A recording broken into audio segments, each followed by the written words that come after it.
É um privilégio estar com vocês nesta manhã, uma alegria estar entre os irmãos, a ter a oportunidade de abrir a palavra de Deus. Mas eu gostaria de iniciar convidando, eu gosto muito de crianças, as crianças são participativas, apesar de os adultos sempre estarem conosco, participando e nos ajudando em todos os momentos. Mas eu gostaria de duas crianças aqui na frente, se for possível. Teria duas crianças? Algumas esposas estão cutucando os esposos, e isso é feliz, porque consideram o esposo jovem, então isso é bem legal. Mas teria duas crianças dentro. Olha que legal! Já tem um amigo aqui. Qual o seu nome? Leonardo? Ok. Leonardo e a Luísa. Legal, Leonardo e a Luísa. Fica aqui do meu lado, os dois. É o seguinte, enquanto que eu vou conversando, vocês vão ficando aqui do meu lado um pouquinho. Muitas vezes nós pedimos sinais para Deus. E então usamos alguns artifícios para escolhermos os sinais. E quem sabe um namorado, um rapaz ou uma moça pede para Deus assim: Senhor, eu preciso de um sinal. Então eu quero que o Senhor use esta flor, margarida, que elas têm muitas pétalas, e aí você começa puxando o seguinte: se der bem me quer, esta é a namorada, ou esse é o namorado que eu vou escolher. Então você começa, bem me quer, não me quer, bem me quer, não me quer, e vai puxando.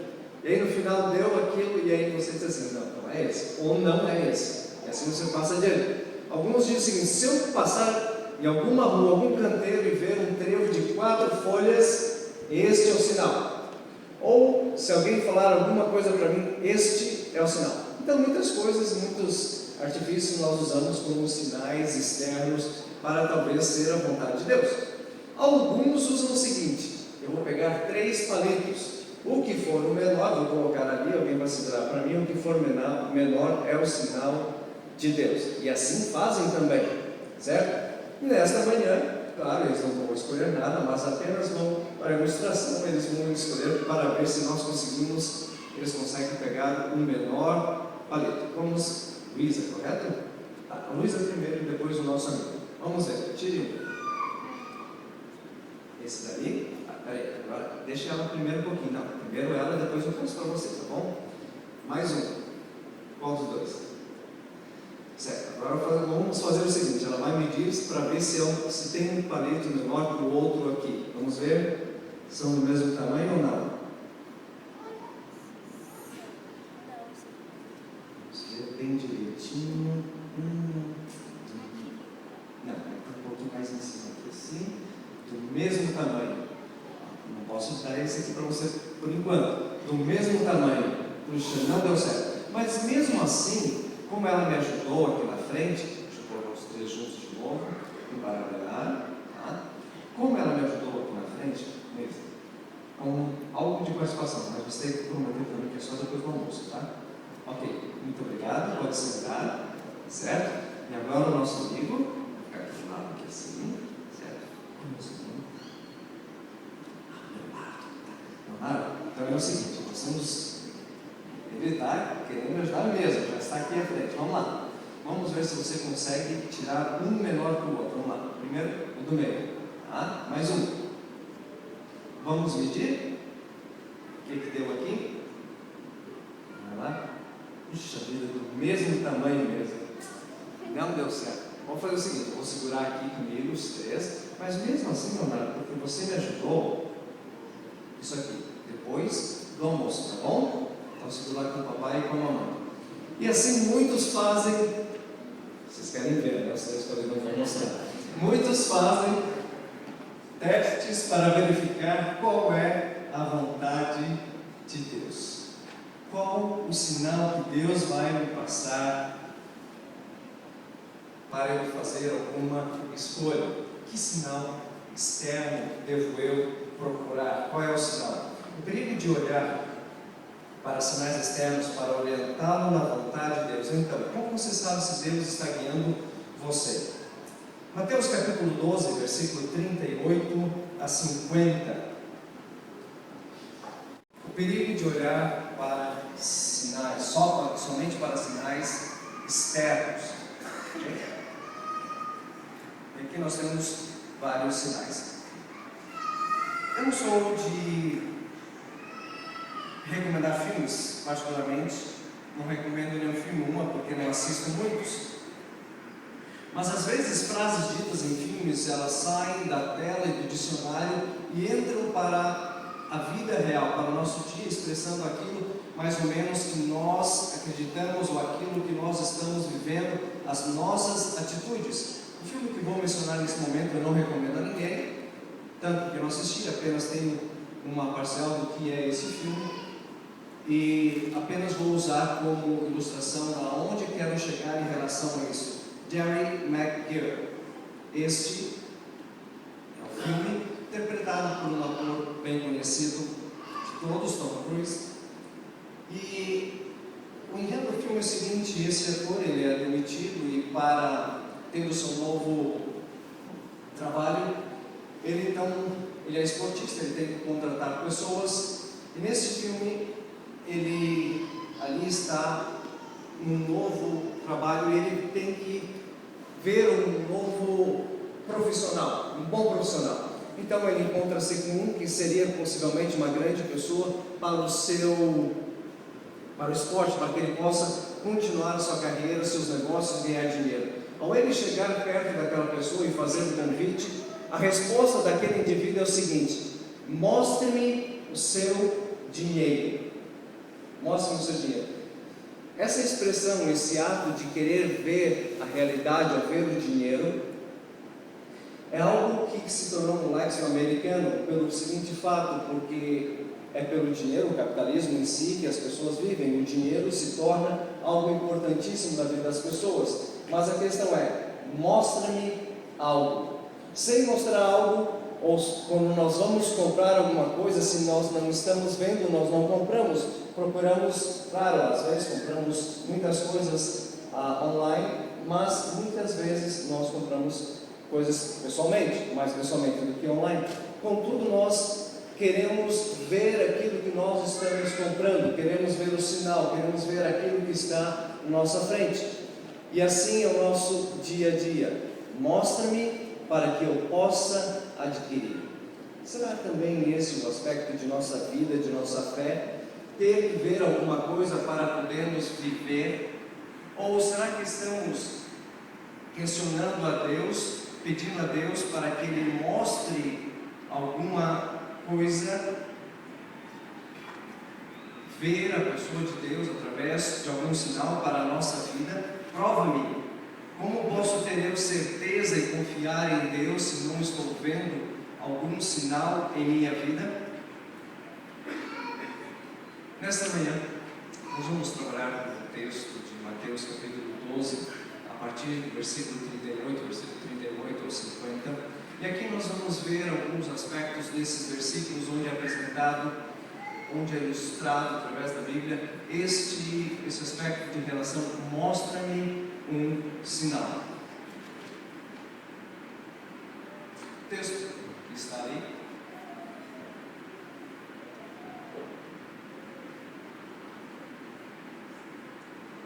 Mestre, queremos ver um sinal miraculoso feito por ti. Aqui estão alguns doutores fariseus e doutores da lei, perguntando a ele: queremos ver um sinal. Escribas e fariseus, eles não estavam procurando conhecer a Jesus, já que tinham decidido não crer. Tudo o que eles queriam era uma evidência, uma chance para provar que ele não era quem ele disse que era. A autora norte-americana chamada Ellen White, no livro Desejado das Nações, na página 285, na versão digital, ela faz um comentário muito interessante a respeito deste contexto, Mateus capítulo 38, Mateus capítulo 12, versículo 38 a 50, e ela diz o seguinte, e ali está: os que desejavam um sinal da parte de Jesus estavam com o coração tão endurecido na incredulidade que não lhe discerniam no caráter a semelhança de Deus. Não viam que sua missão se achava em harmonia com as Escrituras.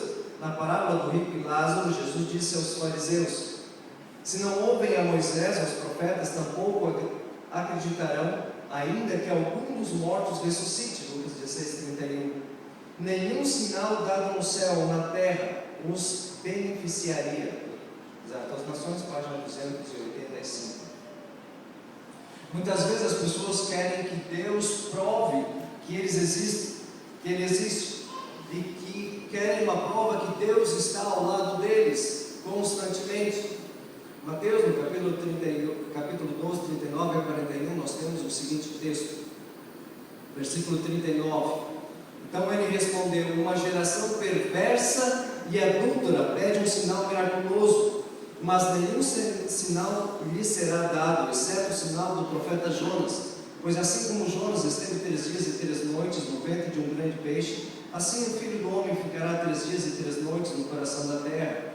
Os homens de Nínive se levantarão no dia do juízo com esta geração e a condenarão, pois eles se arrependeram com a pregação de Jonas, e agora aqui está o que é maior do que Jonas. O sinal que Jesus estava dando é que ele morreria, ficaria ali sepultado, então ressuscitaria. Este é o cerne da mensagem, o núcleo essencial da nossa fé, e devemos confiar naquilo que Cristo disse a cada um de nós. Mas a questão é, nós já acreditamos? E se nós acreditamos em Jesus Cristo, como fica essa questão? Quantas vezes queremos que o Senhor venha provar a si mesmo para fazer a nossa licitação, o nosso pedido para que Ele mostre alguma coisa visível a nós? Quando é que contamos com milagres e sinais para provar a nós mesmos que Deus está entre nós? Será que nós queremos o que aconteceu em Atos, no capítulo 9, versículo 36 a 43, ali nós temos a história de Dorcas, nesse instante, onde fala sobre a vida de uma pessoa que se dedicava aos outros, e ali então tem a comunidade, onde ela ajudava com roupas e outras coisas mais. Ela vem a falecer, eles buscam a Pedro entra onde ela estava descansando, pede que as pessoas se retirem apenas para compreendermos o contexto dessa história. Naquele instante Pedro faz oração, ela ressuscita, e ela então pode continuar ajudando as pessoas. Este milagre foi realizado para que as pessoas seguissem a Cristo Jesus. Este foi o sinal para que as pessoas viessem estar ao lado de Cristo Jesus. Mas que sinal é que nós temos pedido a Deus? Você tem que ter ou ver um sinal de modo a confiar no Senhor? Você tem que ter ou ver um sinal de modo a confiar no Senhor? O escritor, músico e ator e outras características mais, Woody Allen, ele, na inspiração juvenil dessa semana, que eu estava lendo para as minhas filhas, o autor da inspiração juvenil, ele apresenta Woody Allen colocando a seguinte frase: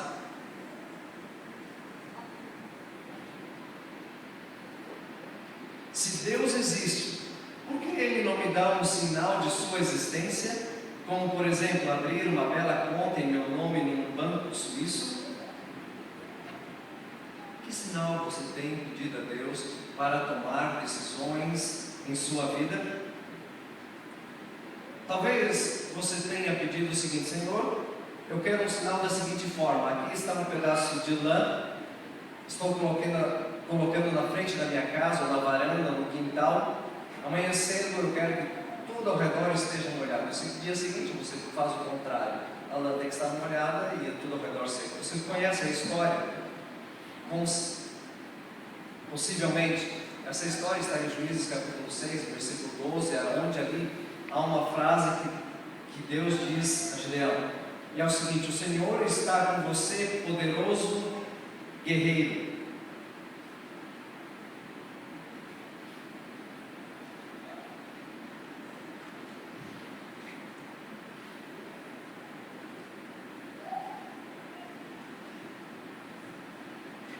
É um sinal que ele havia pedido naquele instante. E ele então pede esse sinal para que ele possa possa ir adiante na missão que Deus havia dado a ele, livrar o povo dos midianitas. Essa história, lã, terra e outras coisas mais são pedidas ao Senhor, ou outras coisas mais, ou diferentes são pedidas ao Senhor. Deus, na paciência, concede os pedidos a Gideão. Desde então, o povo tem pedido diversas provas, diversos sinais a Deus para que continue andando ou seguindo os caminhos de Deus. Talvez, Senhor, amanhã cedo eu quero que a porta esteja fechada, ou amanhã cedo eu quero que a porta esteja aberta, um sinal externo para continuar seguindo a minha vida cristã. Alguns até fazem o seguinte: pegam a Bíblia, abrem a Bíblia e colocam o dedo para seguir aquilo que está naquele versículo que ali colocou. Mas imagine você, num determinado momento, que você está triste, a sua situação não é muito fácil, e você tem que tomar uma decisão em sua vida.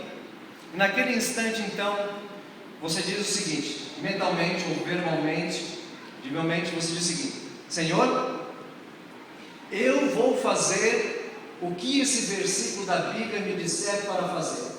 Eu vou seguir exatamente como está aqui. Eu vou abrir a Bíblia, vou colocar o dedo e vou fazer o que está ali escrito. Então você abre no texto que está em Mateus, no capítulo 27, versículo 5. Vamos ler com vocês o que está escrito lá. Então Judas jogou o dinheiro dentro do templo e saiu. Então ele foi embora e se enforcou. Você faria isso? Muitos estão sorrindo. A pergunta é: você tomaria esta decisão como um sinal de Deus? Não creio, a não ser que o seu estado depressivo esteja realmente muito alto. Do contrário, você não tomaria esta decisão. Mas será que esta seria a melhor forma de tomar a decisão para estar ao lado de Deus? Será que esta forma seria a melhor forma para seguir os sinais e a vontade de Deus? Que sinais vocês têm buscado? Nesta manhã eu gostaria de apresentar para vocês três aspectos, 3 pontos para que possamos seguir e fazer a vontade de Deus. Primeiro deles, paz. Segundo, conhecimento. Terceiro, confiança. Primeiro, paz. E aqui nós temos o texto de Filipenses capítulo 4, versículos 6 a 7, eu leio com vocês nesse exato momento. Não andeis ansiosos por coisa alguma, mas em tudo, pela oração e súplica, com ações de graças, apresentem seus pedidos a Deus. E a paz de Deus, que excede todo entendimento, guardará os vossos corações e os vossos pensamentos em Cristo Jesus. Pedimos a Deus coisas, e isso é muito bom, mas em vez de procurar um sinal, devemos olhar a paz de Deus. Quando pedimos em paz, em silêncio, Deus responde às nossas orações. Em silêncio, Deus está conosco. Muitas vezes pedimos, mas saímos agindo. Não esperamos que Deus venha falar ao nosso coração através do Espírito Santo. Precisamos escutar mais a voz de Deus. Mas para escutar a voz de Deus, nós precisamos do segundo aspecto. Você precisa conhecer esse Deus. Você precisa andar com esse Deus. E o segundo ponto está ali, o conhecimento para andar com Deus. E aqui nós temos o texto, Efésios capítulo 13, versículo 16 ao 19, que diz o seguinte: oro para que, com as suas gloriosas riquezas, ele fortaleça no íntimo do seu ser com poder, por meio do seu Espírito, para que Cristo habite em seus corações mediante a fé. E oro para que vocês, arraigados e alicerçados em amor, possam, juntamente com todos os santos, compreender a largura, o comprimento, a altura e a profundidade, conhecer o amor de Cristo, que excede todo conhecimento, para que vocês sejam cheios de toda a plenitude de Deus. Nós queremos poder, queremos fé, queremos força, queremos seu Espírito. Temos todas essas coisas, se confiarmos e andarmos e conhecermos a Jesus Cristo, o nosso Salvador. Basta irmos a Ele,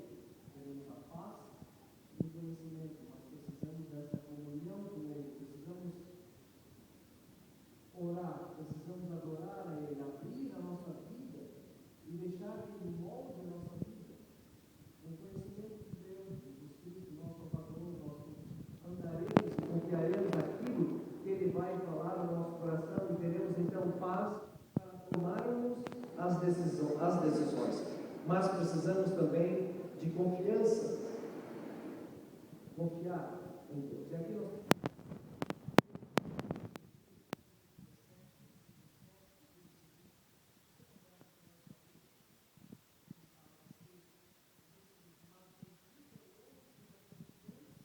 está no Senhor, cuja confiança está nele. Confiar em Deus é o que precisamos fazer. Eu gostaria de ler com vocês o que Abraham Lincoln disse a respeito da confiança. E aqui está o texto. Abraham Lincoln disse: temos sido os recipientes dos prêmios mais seletos do céu, que foram preservados nesses muitos anos em paz e prosperidade. Temos crescido em número, riqueza e poder como nenhuma outra nação tem crescido. Mas nos esquecemos de Deus. Nós nos esquecemos da mão graciosa que nos tem preservado em paz, que nos tem multiplicado, nos tem enriquecido e nos fortalecido. Temos uma vã imaginação do engano do nosso coração, que todas essas bênçãos foram produzidas por algum ser superior, que vem de nossa própria sabedoria e virtude, intoxicado com sucesso ininterrupto. Nós nos tornamos muito autossuficientes para sentir a necessidade da graça redentora e preservação, e orgulhosos demais para orar ao Deus que nos fez. A autoconfiança. Precisamos confiar no Deus que tudo fez, que tudo criou, no Deus que está com você e quer dirigir a sua vida, Deus que está com você a cada lado, que quer falar com você a cada instante. E temos a certeza que Deus amou esse mundo e deu seu Filho unigênito, para que todo aquele que nele crê, aquele que tem confiança nele, tenha a vida eterna, mas tenha uma vida de certeza que está ao lado dele. Jesus disse que um sinal viria, mas seria naquele instante, quando ele havia ressuscitado, havia morrido e havia ressuscitado, naquele momento. Há um outro texto, continuando lendo aquilo que nós estávamos fazendo, Mateus capítulo 12, agora no versículo 42 a 45, diz o seguinte: a rainha do sul se levantará no juízo com esta geração e a condenará da mesma forma, referindo-se aos fariseus e escribas, pois ela veio dos confins da terra para ouvir a sabedoria de Salomão, e agora está aqui o que é maior que Salomão. Jesus falando sobre o aspecto que havia acontecido. Possivelmente esta é a rainha de Sabá, que lá estava, foi ver. Aí de Sabá, havia trazido a mensagem para aquele povo, a mensagem de esperança. Havia varrido, havia ajustado a casa, mas eles não estavam confiando no Filho de Deus. A confiança deles estava neles próprios, naquilo que eles faziam, queriam apenas o bem que eles tinham naquele instante. E existe uma grande aplicação para nós, através desse texto. Nós viemos à casa de Deus, entregamos o nosso coração, confiamos, fazemos uma nova aliança com Deus, limpamos a nossa casa, mas se não continuamos enchendo a nossa casa com a pessoa de Cristo Jesus, iremos colocar outras coisas ruins em nossa vida. Há uma casa em Tifta, na Geórgia. Essa casa ela se tornou conhecida pelo seguinte motivo: no condado de Tifton, essa casa ela foi abandonada, uma linda casa, grande, casa de 2 pisos, e ali, num determinado período, os vizinhos começaram a sentir um cheiro muito estranho, muito forte, dizendo assim, o fedor realmente estava terrível aquilo ali. Foi chamada a prefeitura daquele local. Eles foram e visitaram aquele local para ver o que estava acontecendo naquele instante, o que estava acontecendo com aquela casa. Ao virem ao redor alguns morcegos, eles então chamaram um especialista para ver o que estava acontecendo. Após aquele especialista chegar e analisar o que estava acontecendo, ele constatou que ali viviam mais de 20.000 morcegos naquela casa.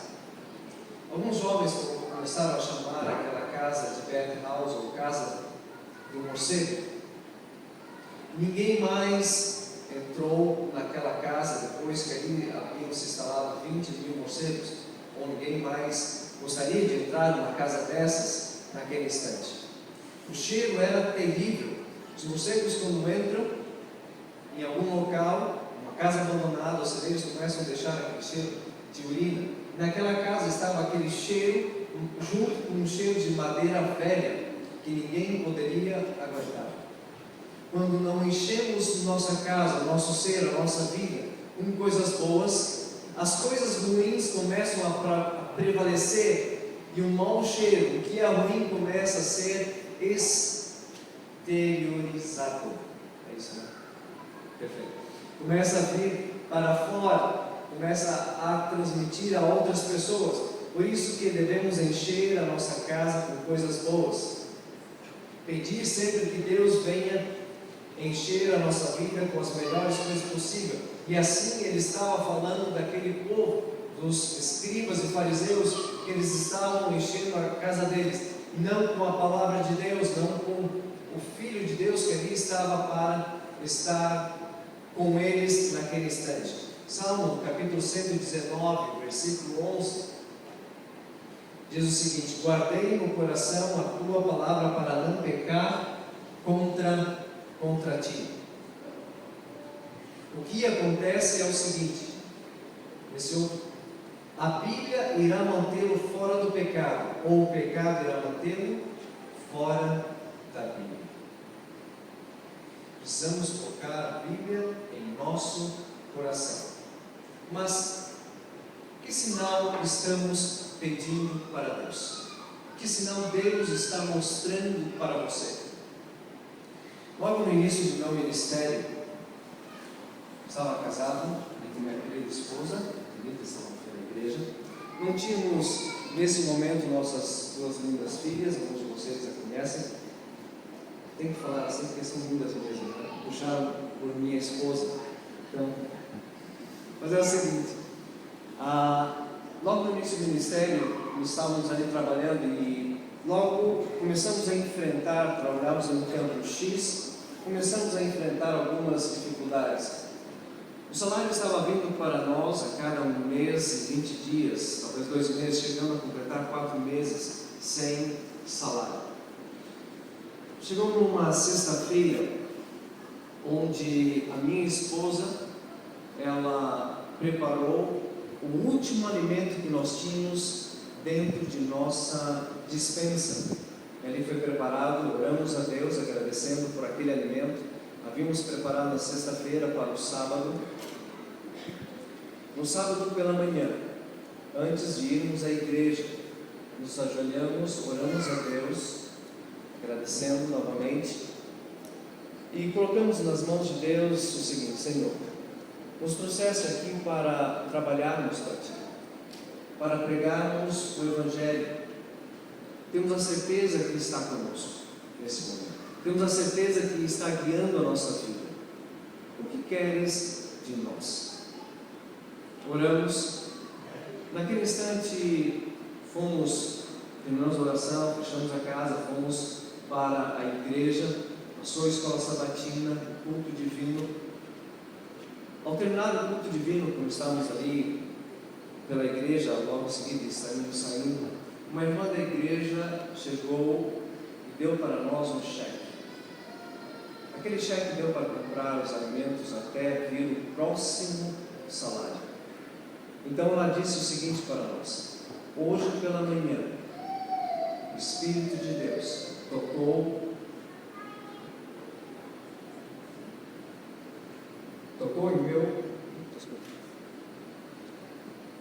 em meu coração.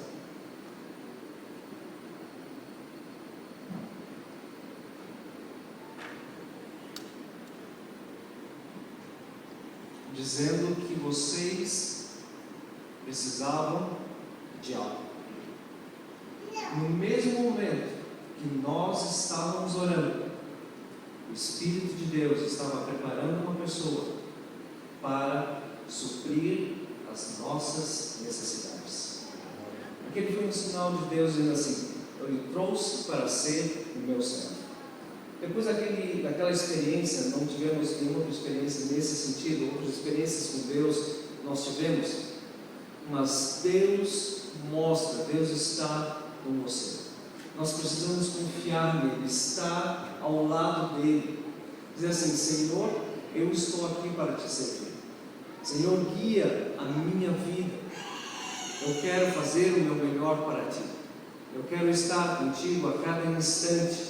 Eu quero andar contigo. Sinais externos são importantes. Milagres são importantes. Eu não estou dizendo que não são importantes. Eu estou dizendo que acredito também neles.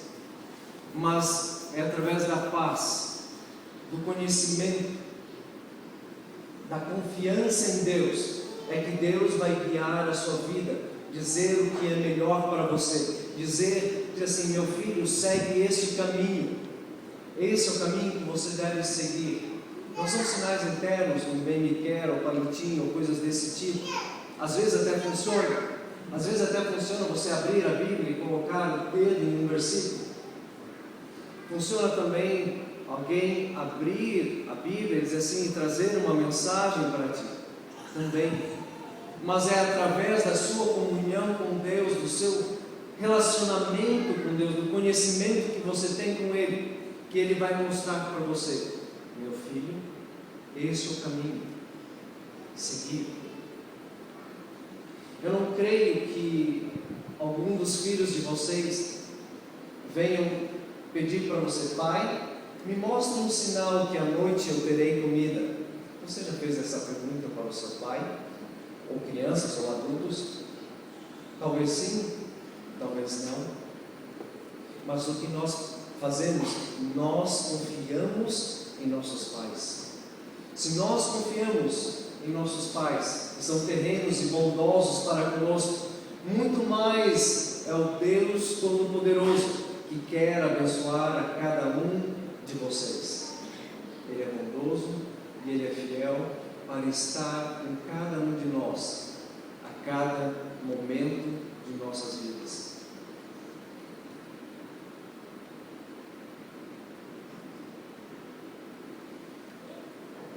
Olhe para Cristo.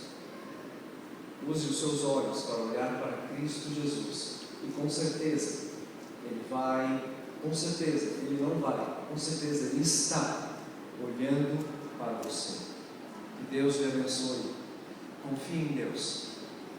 Ele é bondoso, Ele é fiel para guiar a sua vida nos caminhos dele. Que Deus te abençoe.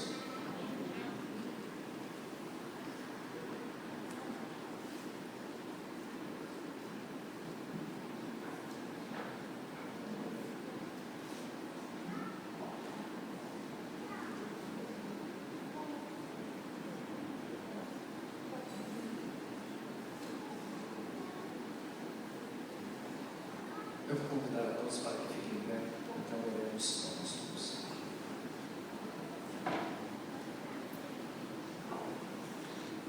Grandioso Pai,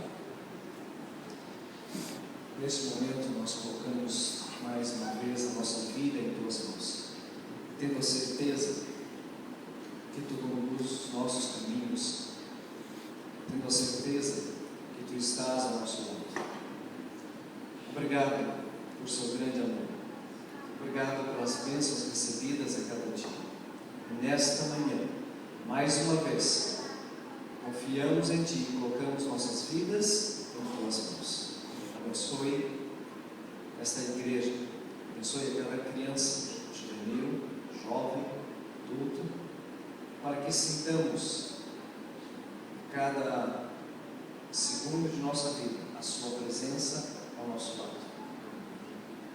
Em nome de Cristo Jesus, oramos.